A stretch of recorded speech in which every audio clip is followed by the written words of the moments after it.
You've probably met someone like this before. A guy walks into a room, not flashy, not loud, but everyone turns. He doesn't need to prove anything. People just seem to sense something about him.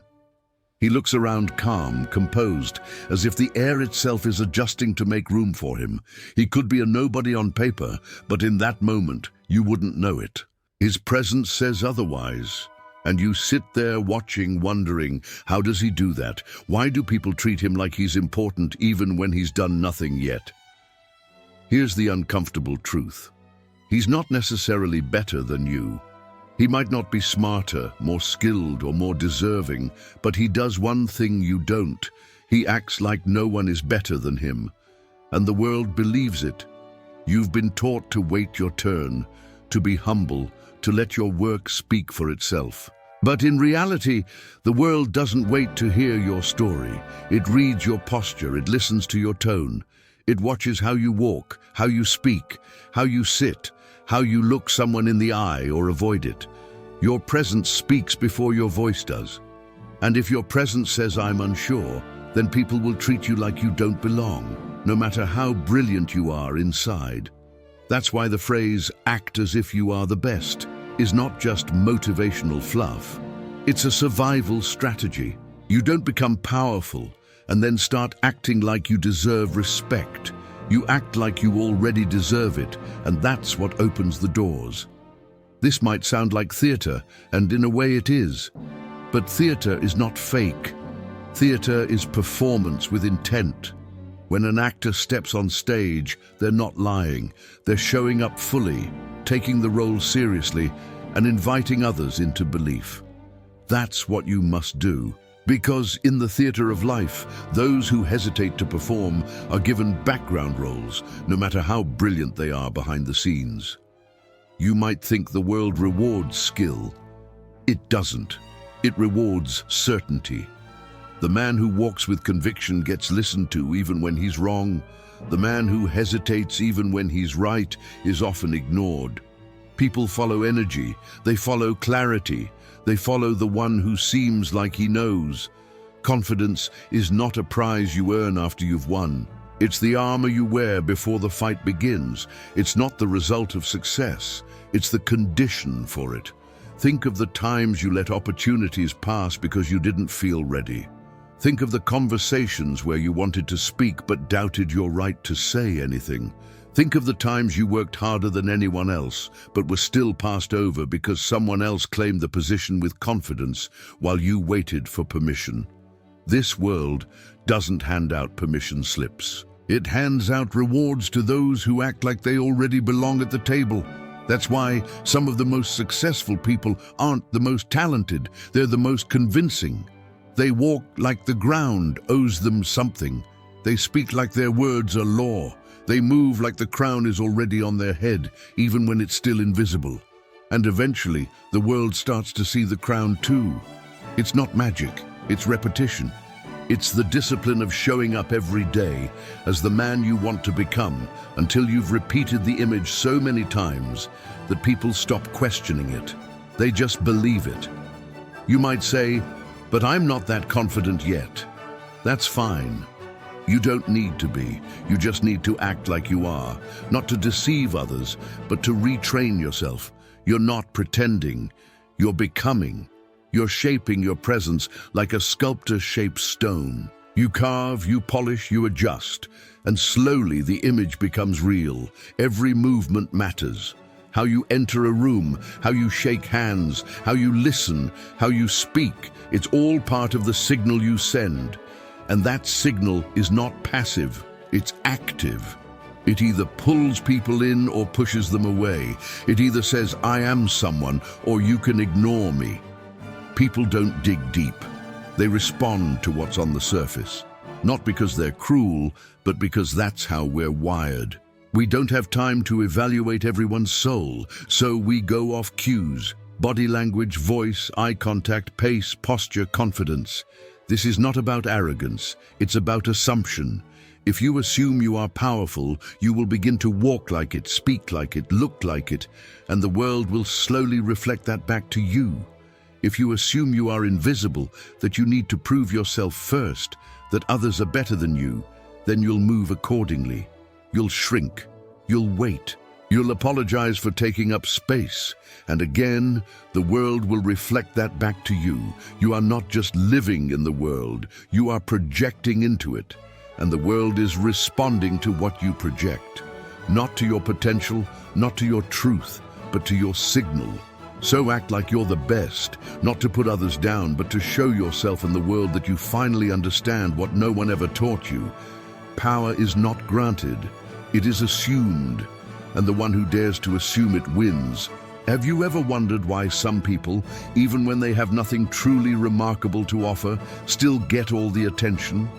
They walk into a meeting, offer a few vague ideas, and yet somehow everyone nods, listens, agrees. Meanwhile, someone else, who perhaps has spent hours thinking through the problem, refining solutions, preparing carefully, still finds their words land softly and die in the air. It's not your intelligence that's lacking. It's not your preparation.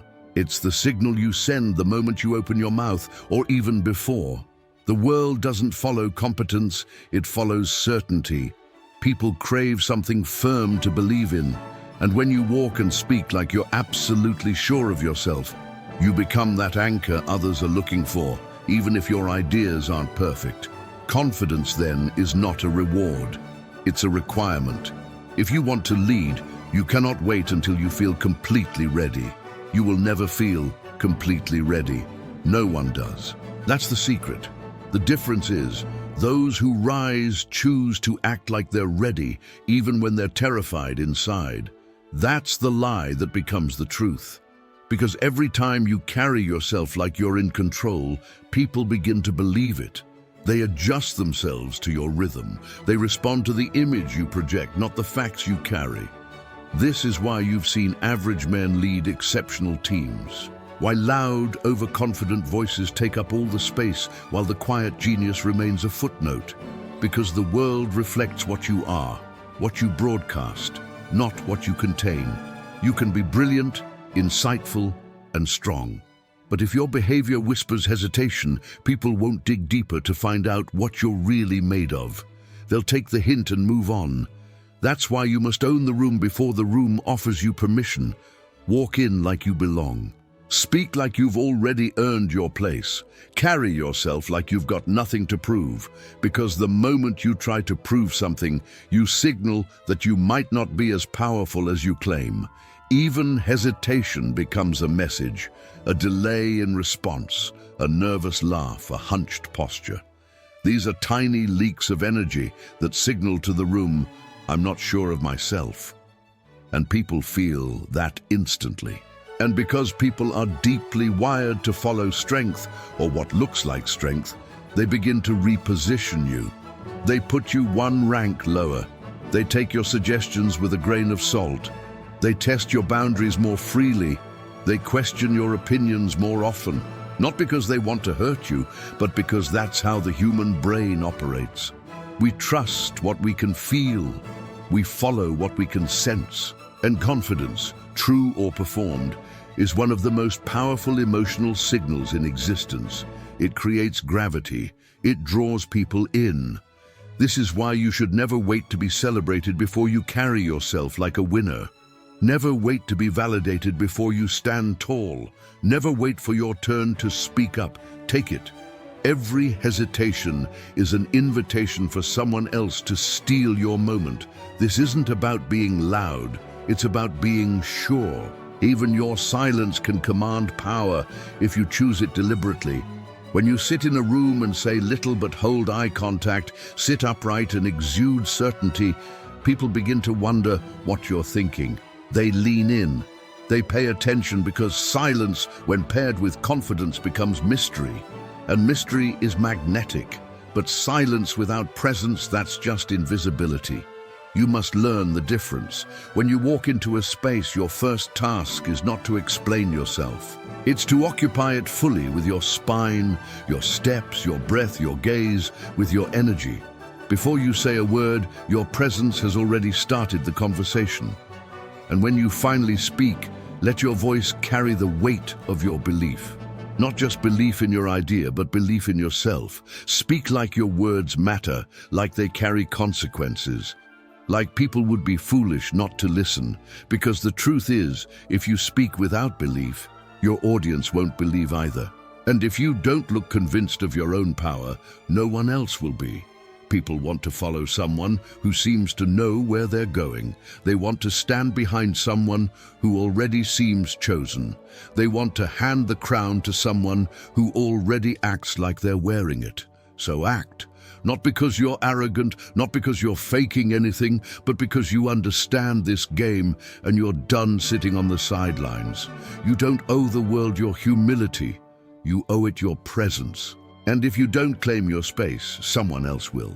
And chances are, they'll be far less deserving than you.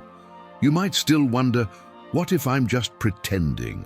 What if I act confident and someone sees through me? But here's the real twist. Everyone's pretending. Even the most powerful people you admire. At some point they were just like you, unsure, nervous, making it up as they went. The difference is, they didn't let that uncertainty show. They acted with conviction before they ever had proof. They understood something most people never do. Your belief shapes reality, not the other way around. Think of confidence as a kind of self-hypnosis. At first, it feels awkward. You stand taller, even though your legs feel shaky. You speak up, even though your voice wants to tremble. You look someone in the eye, even though your instinct is to look away. But the more you repeat it, the more your body learns, the more your voice adapts, the more your energy catches up with your act. That's not deception. That's transformation. You are not lying to the world. You're teaching it how to treat you.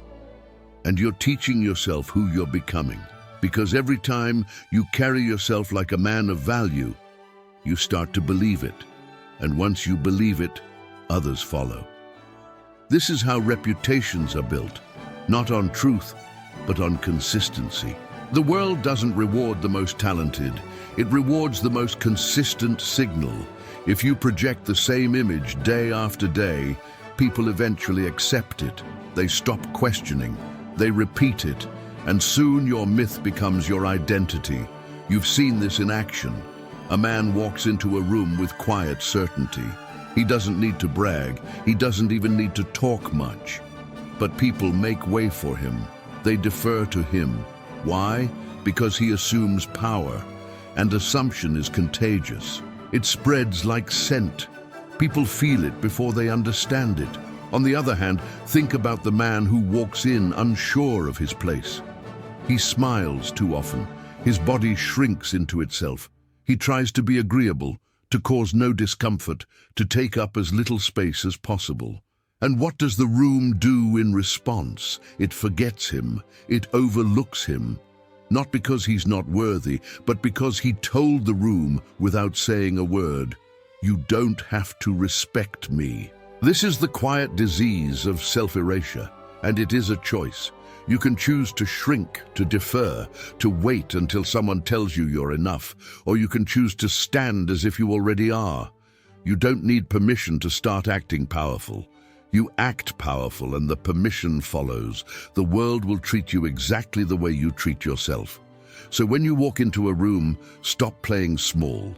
Don't look around waiting for someone to recognize your greatness. Walk like it's already understood. Speak like your words matter. Move like the room belongs to you, not because you want to dominate others, but because you finally refuse to disappear. People respect certainty, not perfection, not humility, not even skill. Certainty. You can be wrong and still lead. You can lack experience and still be trusted, as long as you carry yourself like someone who believes fully in who they are becoming. That's why confidence is not volume. It's not shouting or taking up space aggressively. It's presence. It's the quiet strength in your posture, the calm in your voice, the stillness in your eyes. It's moving slowly, deliberately, because you don't need to rush for approval. It's holding silence like a weapon. It's not needing to convince because you've already decided who you are. Others catch on fast.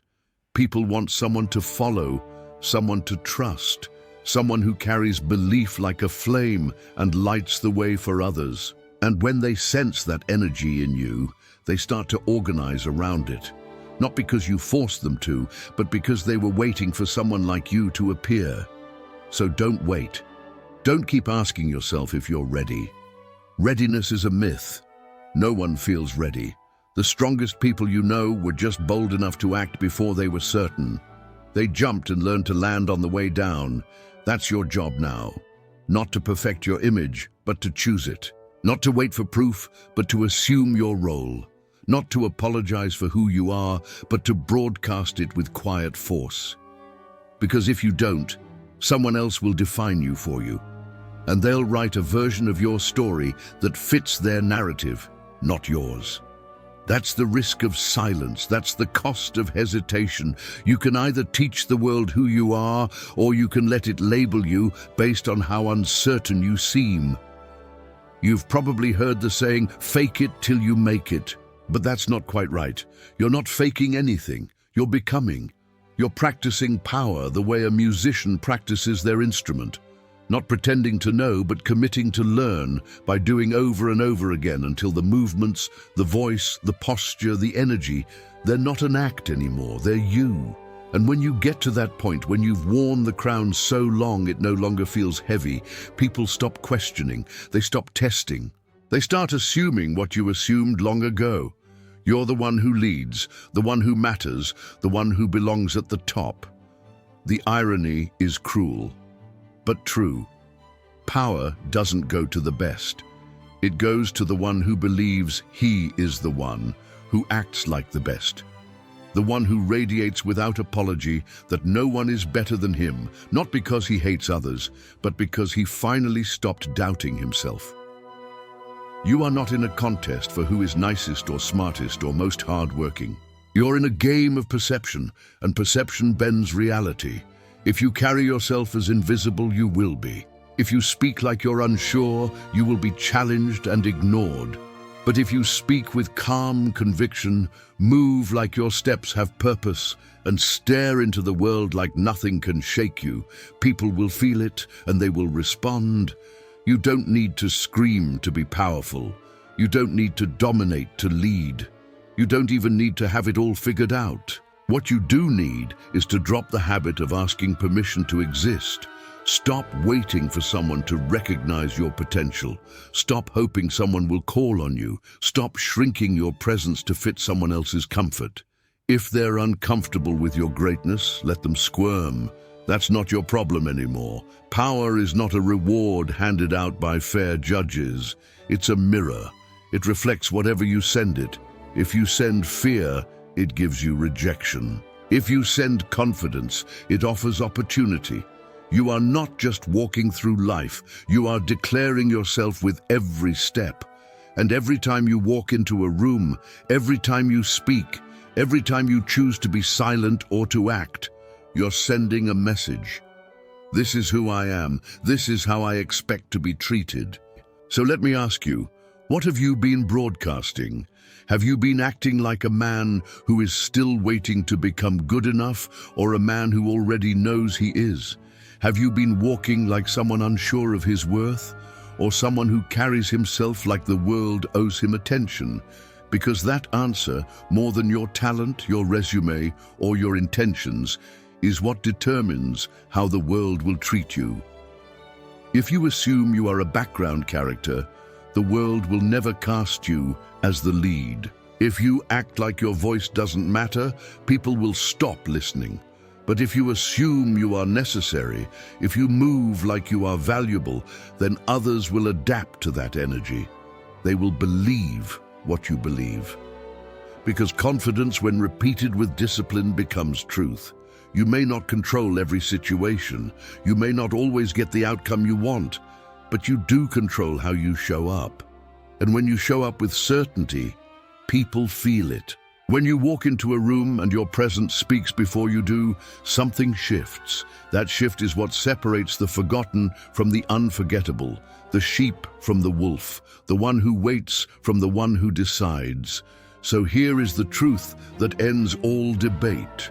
You do not become powerful by accident. You become powerful by assuming power again and again and again until it becomes impossible to see you as anything else. The man who walks with the belief that he is the best isn't waiting for permission. He isn't waiting for validation. He isn't waiting for the right time. He moves as if the game is already his. And the world kneels, not because he asked it to, but because he taught it to. So now it's your turn. No more shrinking, no more explaining, no more hoping.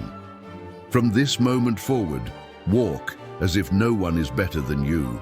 Not because you have something to prove, but because no one will believe it until you do. Power is not granted.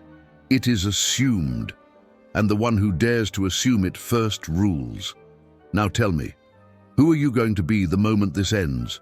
The man who waits, hesitates, apologizes?